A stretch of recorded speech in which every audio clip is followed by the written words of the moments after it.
онд 42 хүнийг, 1941 онд 86 хүнийг тус тус шийтгэсний ихэнхийнх нь хувь заяа зөвлөлт холбоот улсад шийдэгдэжээ.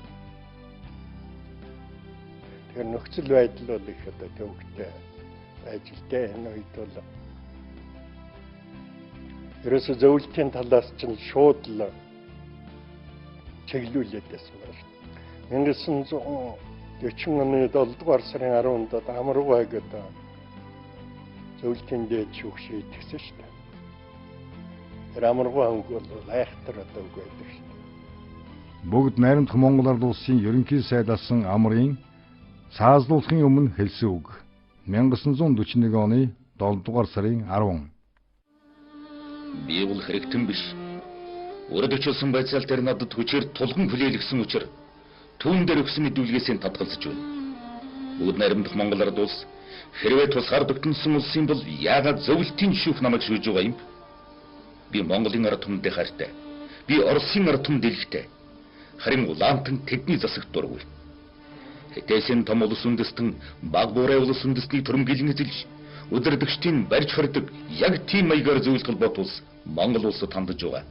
Түүний тод жишээ нь миний бие буюу хэмээн өчжээ.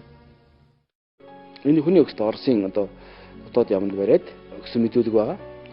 Монгол улсын нутаг дэвсгэр дээр нэг ч хувьсгалын эсэргүү бүлэгэм байхгүй гэж аль биесээр хэлсэн байна мэдүүлгэнд. Өөрөөр хэлбэл энэ эсэргүү болоод байгаа хүмүүс танай нутаг дээр ирээд л одоо хувьсгалын эсэргүү болсон байлгүй дээ гэж би бол энийг үнэнтэй гэж боддог юм.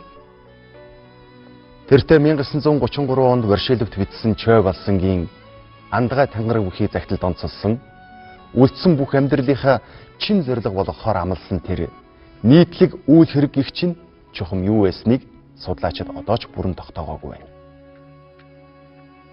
Ямар тач тусгаар Монгол улсын түүхэнд цусаар бичигдсэн их хядлагын жилүүдэд 30 мянган монгол хүний халуун амирагдж хэдний ард үлдсэн хэдэн үеэрийн хэлмэгдлийн хар шуурганд нүдүүлсэн олон зуун мянган арга гэрээхний эмгэнэлт хувь заяагаар зөвлөлт холбоот улс бүгд найрамдах Монгол Ард улсад өөрийн ноёрхолоо бүрнэн тогтом бэхжүүлж дөнгөсөн юм.